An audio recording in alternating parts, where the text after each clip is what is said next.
Welcome to The Explainer. Today we're going to tackle a question that honestly seems to defy all logic. So how in the world does this magic trick actually work? Well, it all boils down to one single, surprisingly simple shape. Yeah, the hero of our story today is a shape you've definitely seen 1,000 times. The aerofoil, or, what we all call it, the cross-section of an airplane's wing. Now, this shape, this curved top and flatter bottom, that's no accident. It's an incredibly precise piece of engineering, and it's designed to do something really clever with the air. See, as the wing slices forward, it literally forces the air to split and go on two different paths. Okay, so think about this. The air going over the top has a longer, curved path to travel, right? So it has to speed up to meet the air on the other side. Meanwhile, the air underneath, it's got a much shorter, flatter path. And that difference in speed, that's the absolute key. It triggers a fundamental principle of physics. And it's this: faster moving air exerts less pressure. It's as simple as that.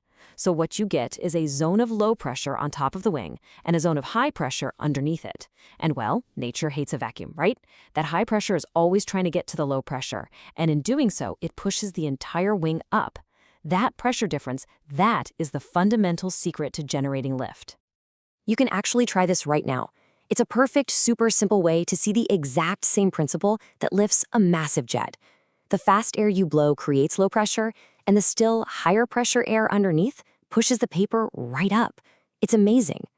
That upward push is the essence of lift, but it's not the only force we need to worry about. Okay, so all that high and low pressure we were just talking about, it all combines to create one single, really powerful force that acts on the wing. But to really get a handle on flight, we have to break this one big force down into two critical parts, and these two parts are always in a constant tug of war. So think of it like this. Lift and drag are just two sides of the very same coin. They're inseparable. Lift, well, that's our hero, right?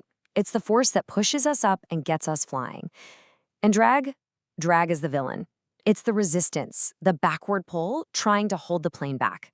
So really, the entire challenge of flight comes down to maximizing our hero, lift, while doing everything possible to minimize the villain, drag.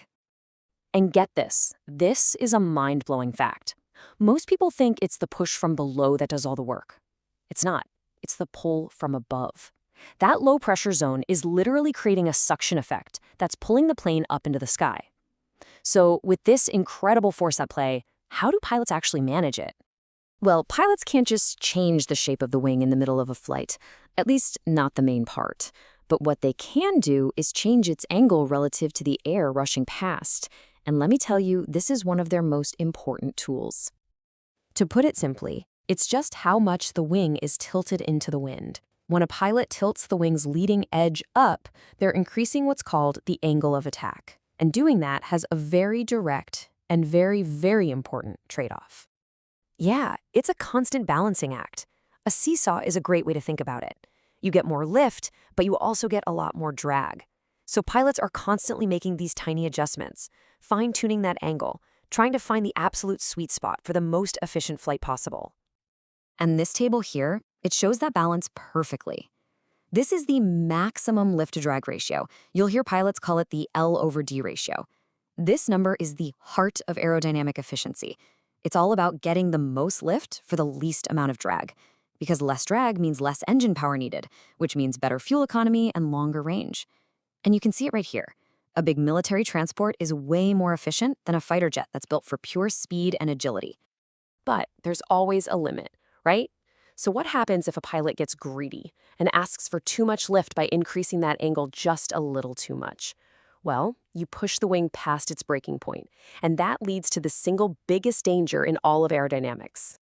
What happens is the smooth airflow just detaches. It breaks away from the top of the wing into a turbulent mess, and your lift basically vanishes instantly. That's called a stall. And it brings up a really important question. How on earth do huge planes fly so slowly for takeoff and landing without tilting their wings up into that danger zone? The answer? Well, it's all about some very clever engineering tricks. Okay, this is where the engineers get to show off. To get all that extra lift right when it's needed the most, at those slow speeds during takeoff and landing, They've come up with these incredible high-lift devices that can temporarily change the wing's shape and properties. And these devices basically work in one of three ways to give you that boost and lift, all without having to crank up the angle of attack into the danger zone. And you know what? These are the moving parts you can actually see from your passenger window seat. So on the front of the wing, the leading edge, you've got things called slats. They slide forward, and this creates a little gap that shoots high-pressure air from below right over the top surface. It's like it re-energizes the airflow and helps it stay stuck to the wing. Then, on the back, you have flaps. And one of the most common and, frankly, most brilliant types is the Fowler flap. Now, the Fowler flap is just genius. It's a masterpiece of engineering because it does two things at the exact same time. First, it extends backwards, which makes the whole wing physically bigger. And second, it pivots down, which dramatically increases the wing's curve. The result? A massive, massive boost in lift at low speeds. Sometimes it can even double it. This is the real secret to getting a super heavy aircraft off the ground at a safe speed. You'll know exactly what's going on. The pilots are deploying these amazing tricks. The wings are literally transforming, using these devices to master the air and make sure you have a slow and, most importantly, a safe flight. And it makes you wonder, right? As we get better and better at manipulating airflow, will the planes of the future even have separate wings and bodies like they do today? Or will they just merge into one single, seamless, ultra-efficient flying shape? You know, that's a question for the next generation of engineers.